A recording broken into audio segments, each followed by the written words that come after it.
দিকটাও দেখা হয়। এবং আমার দুই সপ্তাহের অভিজ্ঞতা থেকে আমি এটাই দেখলাম যে এখানে যারাই আসেন সেবার জন্য, তো আসলে সর্বোপরি তাদের যতটুকু আছে সর্বোপরি চেষ্টা করা হয় আমাদের তরফ থেকে হোক, ম্যানেজমেন্টের তরফ থেকে হোক, সর্বোচ্চ সেবাটুকু আমরা মানুষকে দিতে পারি।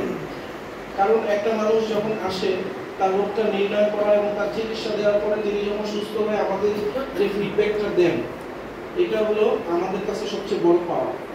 মানে একটা মানুষ যখন বলে যে স্যার আমি এই টেস্ট করার পরে বা এই রোগটা ধরার পরে এই চিকিৎসা নেওয়ার পরে আমার স্বাস্থ্যের অবস্থা আগের থেকে এখন বেটার, আমি অনেক ভালো অনুভব করছি, এই কথাটা সত্যিকার অর্থে আমাদের জন্য ডাক্তার হিসাবে এবং একজন এই প্রতিষ্ঠানের কর্মধার হিসাবে বা দায়িত্বশীল যারা আছেন সবার জন্য একটা বড় পাওয়া, যে একটা মানুষকে সুস্থ করতে পারা বা তার সুস্থতায় আমরা একটু সাহায্য করতে পারলাম, এইটাই।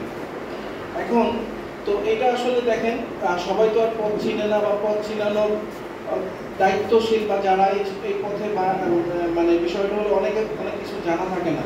যে একটা কথা আছে যে eyes doesn't see what the mind doesn't know, মানে মানুষ যেটা জানে না, চোখ মানুষ মন যেটা জানে না সেটা চোখ দেখে না।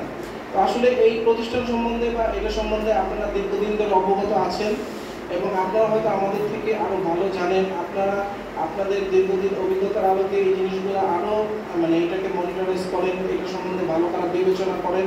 তা আশা করি আপনারা একটা মানে সবসময় একটা সদয় দৃষ্টি রাখবেন যাতে মানুষ সেবা পায়।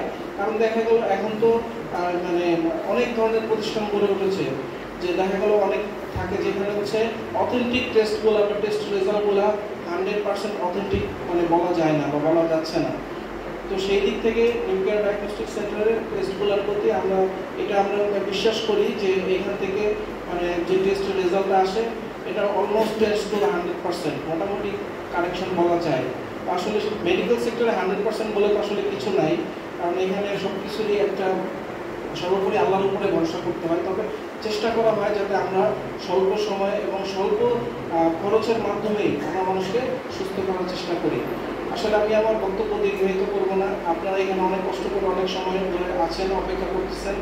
আসলে আপনাদের সর্বোপরি সবার মানে কথায় সর্বশেষ কথা এটাই যে আসলে আপনারা এইখানে মানে এইখানটাতে এতদিন যেরকম যে কোনো জিনিসের আলোচনা এবং সমালোচনা থাকে, আপনাদের কাছে যেটা ভালো মনে হয়, কোনো পরামর্শ মনে হয়, সেটা রফিক সাহেবের সাথে আলোচনা করবেন। যে কোনো ব্যাপারে, চিকিৎসার ব্যাপার হোক বা হচ্ছে ডাক্তারদের ব্যাপারে হোক বা এখানে যারা স্টাফ আছে যাদের ব্যাপারে হোক, সবার ক্ষেত্রে এই সদয় দৃষ্টিটা রাখবেন এবং সর্বোপরি আমাদের জন্য দোয়া রাখবেন যাতে আমরা মানুষকে মানে একটা ভালো সেবা দিতে পারি।